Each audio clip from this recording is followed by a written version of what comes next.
Very clearly, yes. Most people give themselves multiple identities, from their sports teams up to something as elevated as being a European. For me, I have dual nationality, like I think perhaps many people who identify strongly with the European movement. I'm half American, half German, and I've identified as a European, especially since making a very conscious choice to move to Europe and to live the European experience, which was one that only came later in life. So it was an adult choice, one that came after reflection, but also living and enjoying the fruits of Europe, and then deciding at a later point in life, when I had spent most of my early formative years in the United States, to move to Europe. The fruits are the freedom of mobility.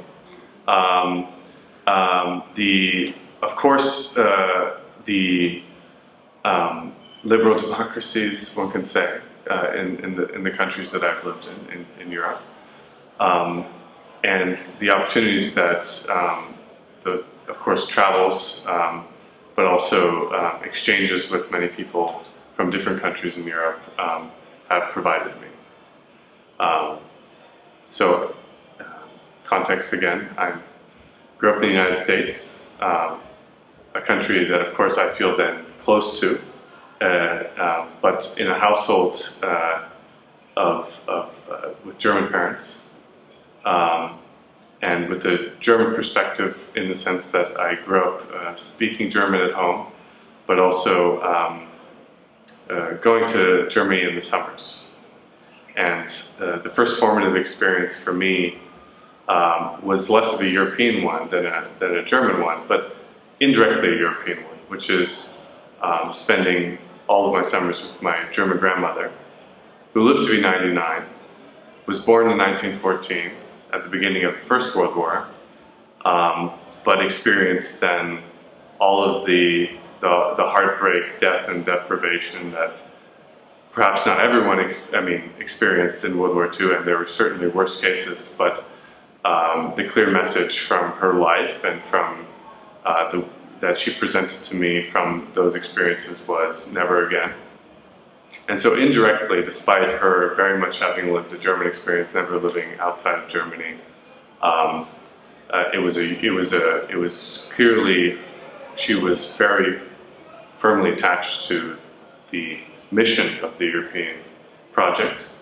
And my grandfather, on the other hand, grew up in, or was born and spent his early years in what is now Poland, but was then East Prussia. So lived in what was then later a divided Europe, seeing his former home country across a border, and one that he was able to see again, but never quite the same way. Still, I think there was a sense that the European project was an important one for him as well, even someone that had seen kind of borders shift in a way that had made him feel a loss of home, a loss of identity. He knew that Europe was one way of overcoming some of those losses, and that it was for the greater good. So those values were instilled in me at an early age.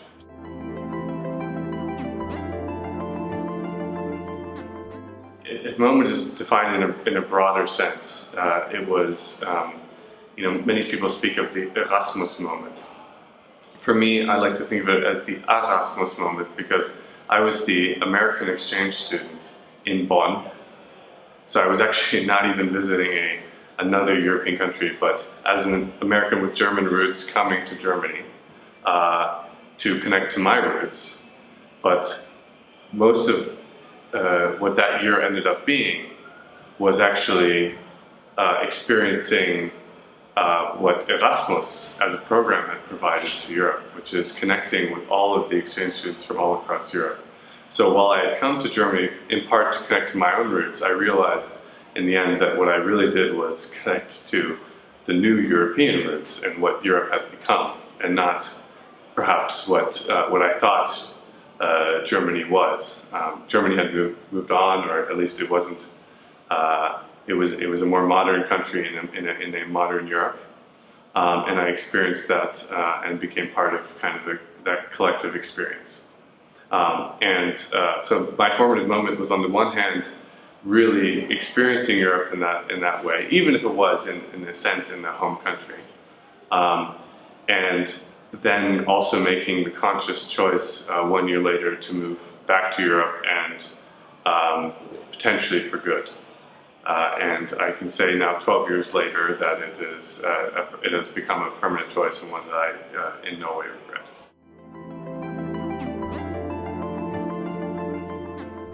The discussion around migration over the last several years, if that can be considered a collective moment, one in which I think a narrative about a very open Europe, and one that accepts diversity, was challenged by the personal fears of individuals, challenged by often the kind of still challenges our society has with xenophobia, with fear of the other. And I experienced this also within my own family. So while it hasn't led to great tensions, it made my family have very uncomfortable conversations around the dinner table. Not in my immediate family necessarily, but in the broader family, around the role of immigrants, around the role of diversity in a healthy society, and one that makes you reflect on how far we have advanced as a society, how far we have advanced as Europe.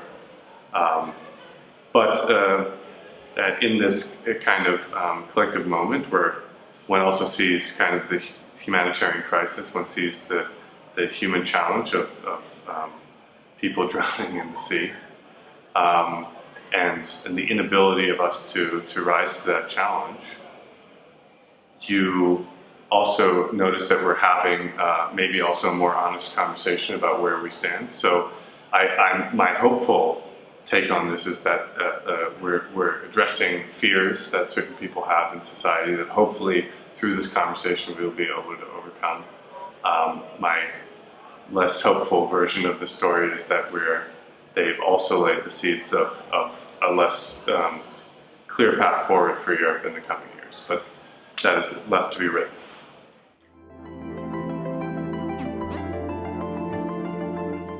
So the best moment in recent European history is quite the contrary, where I'm not sure if we've risen to the challenge yet.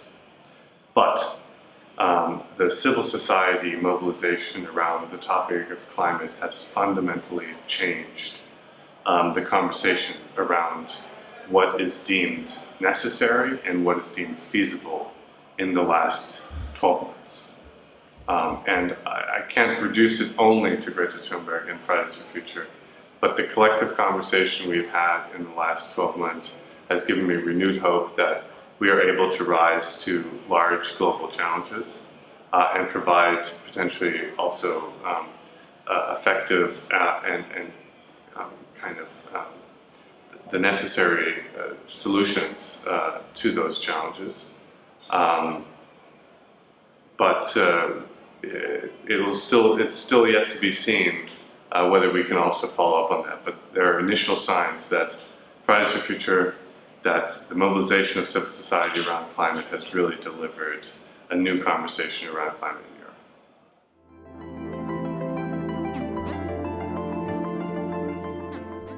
So the most important thing the European Union has done for me personally is provided me the opportunity to really experience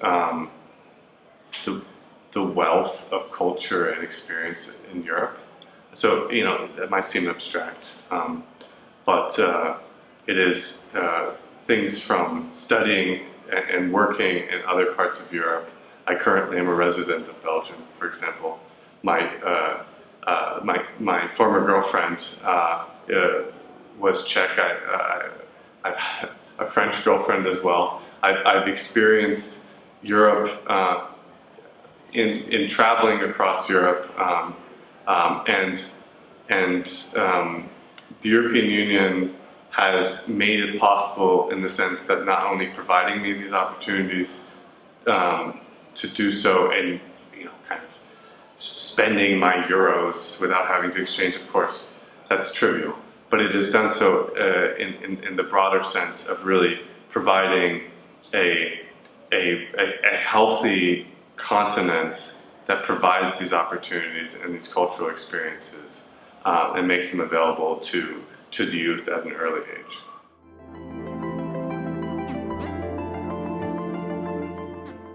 This is easy because it's the message I'm telling everyone at the moment, which is that we must rise to the challenge on climate.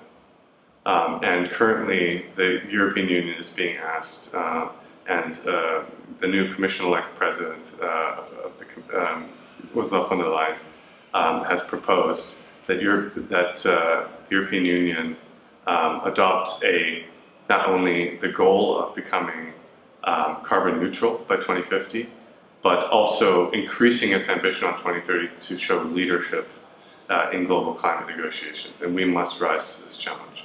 And I would hope that not only in the immediate future we will rise to this challenge politically, but then we will take the next step to actually make it happen, and then to actually deliver the results that allow Europe to have done its small part in the global effort to save the climate and do its part for humanity.